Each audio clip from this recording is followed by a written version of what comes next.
Hello guys, तो आज हम स्टार्ट करने जा रहे हैं ह्यूमन हेल्थ एंड डिजीज़। ये बहुत इंपॉर्टेंट चैप्टर है। इसके हैंड रिटन नोट्स आपको डिस्क्रिप्शन में मिल जाएंगे और एक शीट मिलेगी जिसमें बेस्ट क्वालिटी के क्वेश्चंस होंगे, खाली असर्शन रीजन, वो भी पीवाईक्यू बेस्ड। तो पहले तो आपको इस लेक्चर को एंड तक देखना है, उसके बाद उस शीट को डाउनलोड कर लेना है, देन उसको सॉल्व करना है और उन क्वेश्चंस का वीडियो लेक्चर भी आपको नेक्स्ट लेक्चर के अंदर प्रोवाइड कर दिया जाएगा। तो प्रॉपर डेफिनेशन के अकॉर्डिंग हेल्थ सिर्फ ये नहीं कि तुम बीमारी से फ्री हो या फिजिकली फिट हो।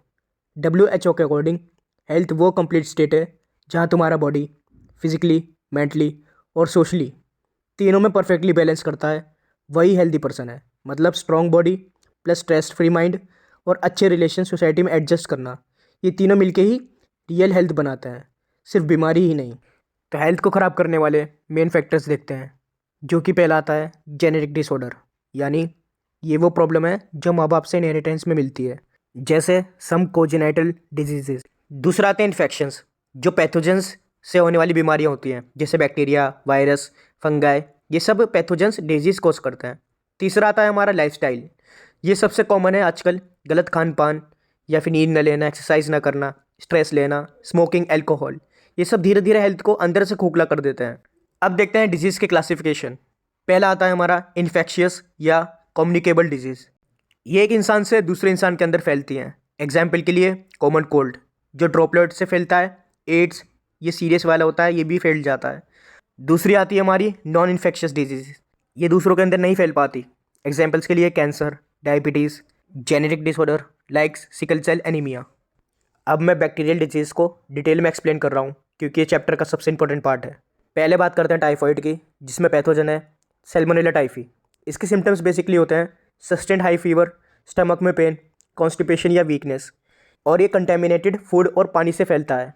इंपॉर्टेंट टेस्ट है इसका विडाल टेस्ट, जो कि एंटीबॉडी डिटेक्शन के लिए होता है। दूसरी बात करते हैं न्यूमोनिया, जिसके पैथोजन होता है स्ट्रेप्टोकोकस न्यूमोनिया या हीमोफिलियस इन्फ्लुएंजा। इसके अंदर बेसिकली लंग्स के एल्वेलाई में फ्लूइड भर जाता है, इसलिए सांस लेने में प्रॉब्लम होती है।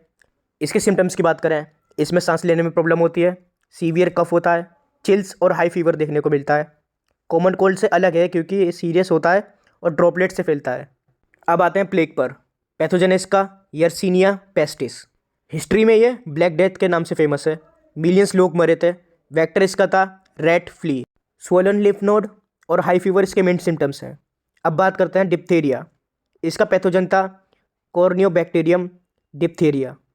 ये थ्रोट में ग्रे मेम्ब्रेन बन जाती है, जिसकी वजह से सांस रुक सकती है। ड्रॉपलेट से इन्फेक्शन फैलता है।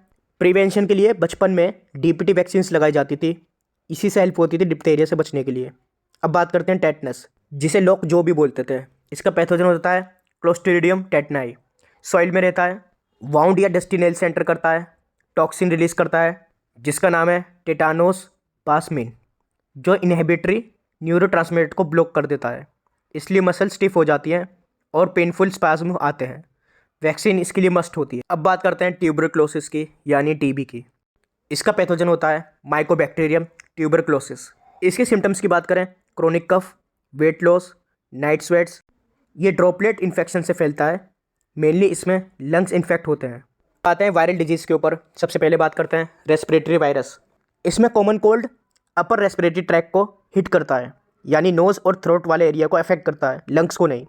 ड्रॉपलेट्स या फोमिट्स से स्प्रेड होता है। कोविड-19 भी रेस्पिरेटरी है लेकिन सीवियर। अब बात करते हैं वेक्टर बोर्न की। इसमें डेंगू और आपका चिकनगुनिया आता है, जो कि एक मॉस्किटो के थ्रू फैलता है। दोनों में हाई फीवर, जॉइंट पेन देते हैं। डेंगू में हेमोरेजिक फॉर्म फेटल हो सकता है। अदर्स की बात करते हैं पोलियो, जो कि पैरालाइज कॉज करता है। इसको प्रिवेंशन के लिए हमें ओरल वैक्सीन लेनी पड़ती है, जिसका नाम है सेबिन। अब बात करते हैं स्मॉल पॉक्स की, जो कि वायरलो वायरस से होती है। और वहीं चिकन पॉक्स वेरसीला जोस्टर से होती है, जिसमें कॉन्टेजियस रैशेस देखने को मिलते हैं। अब प्रोटोजोन डिजीज़ पर आते हैं, जो कि सिंगल सेल्ड पैरासाइट्स हैं। ये वेक्टर या कंटेमिनेटेड वाटर या फूड से एंटर करते हैं। मलेरिया सबसे डिटेल्ड और हाई यील्ड टॉपिक है, जिसमें पैथोजन होता है प्लाज्मोडियम स्पीशीज़, जिसमें आती हैं वाइवेक्स, मलेरिया, फेल्सीफेरम और oval.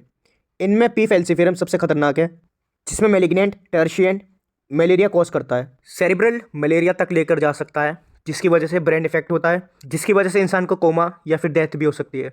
Vector strictly female Anopheles mosquito है।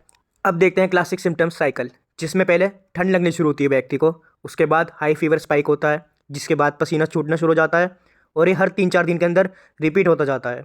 उसके बाद में आरबीसीज बर्स्ट होते हैं, जिसे हीमोलिसिस भी कहते हैं, इसलिए एनीमिया और जॉन्डिस हो जाता है। लाइफ साइकिल याद रखो, स्पोरोजोइट्स मॉस्किटो बाइट से लीवर, देन आरबीसीज के अंदर गया, उसके बाद गेमेटोसाइट से वापस मॉस्किटो में। अब देखते हैं अमीबियासिस यानी अमीबिक डिसेंट्री, जिसमें आती है एंट अमीबा हिस्टोलिटिका, जो कि कंटेमिनेटेड फूड वाटर से होती है। स्टूल में एक्सेस म्यूकस और ब्लड लॉस देखने को मिलते हैं, जिसकी वजह से सीवियर डायरिया, इंटेस्टिनल अल्सर देखने को मिलता है। ये रहा इसका न्यूमोनिक, इसको भी याद रखना अच्छे से। अब बात करते हैं हेलमेंथिक यानी वॉर्म डिजीज़ की। ये बड़े मल्टीसेलुलर पैरासाइट्स हैं। अब देखते हैं एस्केरियासिस यानी राउंड वॉर्म। इसमें ascariasis eggs contaminated vegetables, fruits या वाटर से ओरल के थ्रू एंटर करते हैं, जिसके बाद लार्वा माइग्रेट करता है लंग्स से इंटेस्टाइन के अंदर। इसके सिम्टम्स बेसिकली है internal bleeding, muscular pain, severe cases में इंटेस्टाइनल ब्लॉकेज भी हो सकता है। अब आते हैं फिलियारिसिस पर, जिसे एलिफेंथियासिस भी बोलते हैं। इसमें वेक्टर का नाम होता है वोकेरिया बैनक्रॉफ्टी, जो कि एक क्यूलेस मॉस्किटो है। इसमें क्रोनिक इन्फेक्शन में लिम्फेटिक वेसल्स ब्लॉक हो जाती हैं, जिसकी वजह से बहुत ज़्यादा स्वेलिंग हो जाती है लोअर लिम्स के अंदर, जिसकी वजह से पैर आपको हाथी की तरह देखने को मिलता है बड़ा। धीरे धीरे डेवलप होता है और ज़्यादा पेन बढ़ने लगता है। अब बात करते हैं इसके प्रिवेंशन की।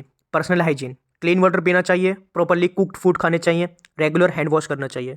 पब्लिक हेल्थ में बात करें, proper waste disposal, clean water bodies tanks. Vector control होता है मॉस्किटो ब्रीडिंग रोकने के लिए गम्बूजिया फिश से, जो कि लार्वा खाती है। मॉस्किटोज के नेट्स लगाने चाहिए। अब बात करते हैं इननेट इम्यूनिटी की, जिसमें इनबॉर्न या कोजेनाइटल होती है। ये नॉन स्पेसिफिक डिफेंस है, मतलब ये हर टाइप के पैथोजन पे अटैक करता है, किसी एक स्पेसिफिक को टारगेट नहीं करता। ये बर्थ से प्रेजेंट होता है, इनहेरिटेड होता है और सबसे पहली लाइन ऑफ डिफेंस है। इसके 4 मेजर बैरियर्स देखते हैं। पहला है फिजिकल बैरियर्स। स्किन सबसे बड़ी वॉल है, यानी पैथोजन को अंदर आने नहीं देती। साथ में म्यूकस कोटिंग, जो कि रेस्पिरेटरी ट्रैक में होती है, माइक्रोब्स को ट्रैप करती है, सीलिया उनको बाहर धकेल देते हैं। फिजियोलॉजिकल बैरियर्स की बात करें, बॉडी के फ्लूइड हॉस्टाइल एनवायरनमेंट बनाते हैं। स्टमक का एसिड यानी HCl माइक्रोब्स को मार देता है। सलाइवा और टीयर्स में लाइसोसाइम एंजाइम बैक्टीरिया की सेल वॉल को तोड़ देता है और एंटी माइक्रोबियल एंजाइम्स भी हेल्प करते हैं। अब आते हैं सेलुलर बैरियर्स पर। ये सेल्स डायरेक्टली अटैक करती हैं। न्यूट्रोफिल्स और मोनोसाइट्स पैथोजन को खा जाते हैं, जिसे फेगोसाइटोसिस कहते हैं। Natural killer cells virus infected cells को पहचान कर डिस्ट्रॉय कर देते हैं। अब आते हैं साइटोकाइन बैरियर्स पर, जिसमें इंटरफेरोन्स नाम के प्रोटीन वायरस इन्फेक्टेड सेल्स से रिलीज होते हैं। ये नियर बाय हेल्थी सेल्स को अलर्ट करते हैं और उनको वायरस रेप्लिकेशन से प्रोटेक्ट करते हैं। ये वायरल वार्निंग सिग्नल देते हैं, जिसकी वजह से साइड वाली सेल्स अलर्ट हो जाती हैं। इननेट फास्ट है, लेकिन मेमोरी नहीं रखता, हर बार सेम इंटेंसिटी से फाइट करता है। अब बात करते हैं एक्वायर्ड इम्यूनिटी की। ये पैथोजन स्पेसिफिक होती है, मतलब जो पैथोजन आया है उसके अगेंस्ट ही स्पेशलाइज्ड वेपन्स बनाती है। सबसे बड़ी फीचर्स मेमोरी। एक बार इन्फेक्शन हुआ तो नेक्स्ट टाइम सुपर फास्ट और सुपर स्ट्रॉन्ग होकर रिस्पॉन्स देती है। एक्वायर्ड इम्यूनिटी का रिस्पॉन्स 2 फेजेस में होता है। प्राइमरी रिस्पॉन्स, पहली बार पैथोजन से एनकाउंटर, ये धीरे से शुरू होता है, जिसमें लो इंटेंसिटी से एंटीबॉडीज़ बनती हैं। सेकेंडरी रिस्पॉन्स की बात करें, दूसरी बार सेम पैथोजन आया, फास्ट हाई इंटेंसिटी से बहुत ज़्यादा एंटीबॉडीज़ बन जाती हैं, क्योंकि मेमोरी सेल्स ऑलरेडी रेडी हैं। एक्वायर्ड इम्यूनिटी का वेपन एंटीबॉडीज़ है, यानी इम्यूनोग्लोबिन्स। स्ट्रक्चर याद रखो, वाई शेप में 2 हेवी चेन्स हैं, 2 लाइट चेन्स हैं, जो कि डाइसल्फेट बॉन्ड से कनेक्टेड है। एंटीजन बाइंडिंग साइट टिप पे होती है। टाइप्स ऑफ बॉडीज़ की बात करें, 5 मेजर हैं। IgG, ये प्लेसेंटा को क्रॉस करती है, यानी न्यूबॉर्न को मदर से प्रोटेक्शन मिलती है। IgM, ये सबसे बड़ी एंटीबॉडी है, पेंटामेयर स्ट्रक्चर की बनती है। सबसे पहले एंटीबॉडी जो प्राइमरी रिस्पॉन्स में बनता है। IgA, ये मदर के फर्स्ट मिल्क यानी कोलेस्ट्रम में देखने को मिलता है। ये टीयर्स में भी प्रेजेंट होती है, म्यूकोजल सरफेस को प्रोटेक्ट करती है। अब देखिए IgE, एलर्जी और हाइपर सेंसिटिविटी रिएक्शंस में इन्वॉल्व होती है। मास्ट सेल से हिस्टामिन्स रिलीज होता है। इम्यूनो रिस्पॉन्स भी 2 टाइप के होते हैं। ह्यूमोरल इम्यूनिटी, मतलब एंटीबॉडी मेडिएटेड। ये basically B lymphocytes antibodies blood में रिलीज करते हैं, जिसके बाद ये फ्लोटिंग पैथोजेंस यानी बैक्टीरिया, वायरसेस को टारगेट और न्यूट्रलाइज करते हैं। सेकंड बात करते हैं सेल मीडिएटेड इम्यूनिटी, जिसे हम CMI भी बोलते हैं। इसमें टी लिम्फोसाइट्स डायरेक्टली इन्वॉल्व होती हैं, जिसके बाद ये हेल्पर टी सेल्स और बी सेल्स को एक्टिवेट करते हैं। किलर टी इन्फेक्टेड सेल्स को मारते हैं।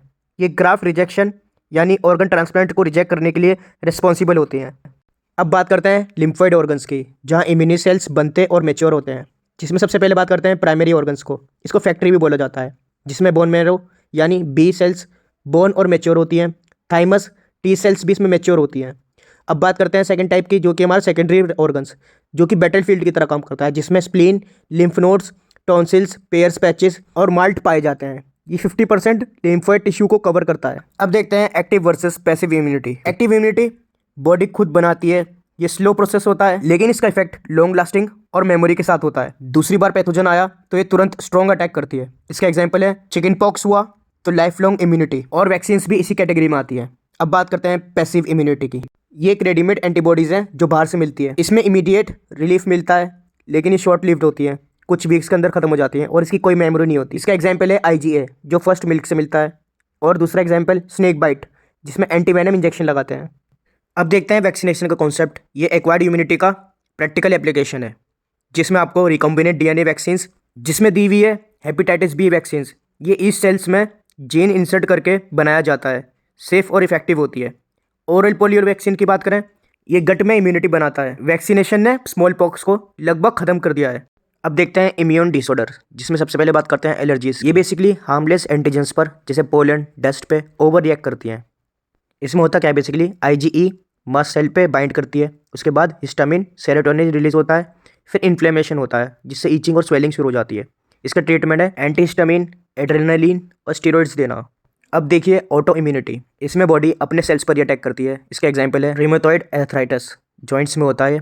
टाइप 1 डायबिटीज़, जो कि बीटा सेल्स की वजह से होती है। Multiple sclerosis. अब देखते हैं एड्स वाला टॉपिक, जिसका पैथोजन होता है HIV, जो कि एक रेट्रोवायरस है। इसका मैकेनिज्म याद रखना, एंट्री इसकी मैक्रोफेजेज में होती है, देन रिवर्स ट्रांसक्रिप्टेज, उसके बाद RNA, देन DNA, उसके बाद होस्ट जीनोम में इंटीग्रेट हो जाता है। देन न्यू वायरसेस जनरेट होते हैं, वह हेल्पर T सेल्स यानी CD4 को डिस्ट्रॉय करते हैं। इम्यूनिटी कोलैप्स हो जाता है, उसके बाद अपॉर्चुनिटिक्स इन्फेक्शन आते हैं। ट्रांसमिशन इसका होता है सेक्स, ब्लड इन नीडल्स या मदर टू चाइल्ड प्लेसेंटा के थ्रू। इसका डायग्नोसिस होता है ELISA के थ्रू। इसके ट्रीटमेंट की बात करें, ये कंट्रोल हो सकता है, मगर कंप्लीटली क्योर नहीं हो सकता। कंट्रोल करने के लिए एंटी रेट्रोवल ड्रग्स देनी होती हैं। अब देखते हैं कैंसर। कैंसर बेसिकली होता क्या है, एक तरीके का अनकंट्रोल डिवीजन होता है सेल्स का। तो बेसिकली नॉर्मल सेल्स का एक रूल होता है कि वो कॉन्टैक्ट इनहिबिशन दिखाती हैं। जैसे एक ही सेल दूसरे सेल्स को टच हो जाती है, डिवीजन रुक जाती है। कैंसर सेल्स में ये ब्रेक हो जाता है, वो नॉन स्टॉप डिवाइड करते हैं और ट्यूमर बनते हैं। अब ये ट्यूमर भी 2 टाइप के होते हैं। पहले की बात करते हैं, जो कि बेंजाइन। इसमें एक ही स्पॉट में रहता है, स्प्रेड नहीं होता, ये डेंजरस नहीं है एक्सेप्ट अगर क्रिटिकल एरिया में हो तो। अब दूसरी बात करते हैं मेलिग्नेंट की। ये सबसे खतरनाक है और ये स्प्रेड करते हैं ब्लड, लिम्ब से दूसरे बॉडी पार्ट्स, जिसे हम मेटास्टेसिस कहते हैं। ये कैंसर का हॉलमार्क है। अब देखिए कैंसर को ट्रिगर करने वाले कार्सिनोजेंस। पहले है फिजिकल, UV रेज, जो कि स्किन कैंसर करते हैं एक्सरेज के थ्रू। दूसरा है केमिकल, जिसमें आता है टोबैको, जिसे स्मोक के थ्रू लंग्स में इन्फेक्ट हो जाता है। अब बात करते हैं बायोलॉजिकल की, जिसमें ऑन्को वायरसेस, जैसे HPV, जो कि सर्विकल कैंसर करते हैं। प्रोटो ऑन्कोजीन्स, जो कि नॉर्मल जीन्स को म्यूटेट करते हैं, ऑन्कोजीन्स बना देते हैं, जिसकी वजह से सेल्स में अनकंट्रोल्ड ग्रोथ शुरू हो जाती है। ट्रीटमेंट की बात करें, सर्जरी के थ्रू हम ट्यूमर रिमूव कर सकते हैं, रेडिएशन दे सकते हैं जिसमें high energy rays cancer cells को किल कर देती हैं, कीमोथेरेपी दे सकते हैं जिसमें ड्रग्स के थ्रू दी जाती है, इम्यूनोथेरेपी भी दे सकते हैं।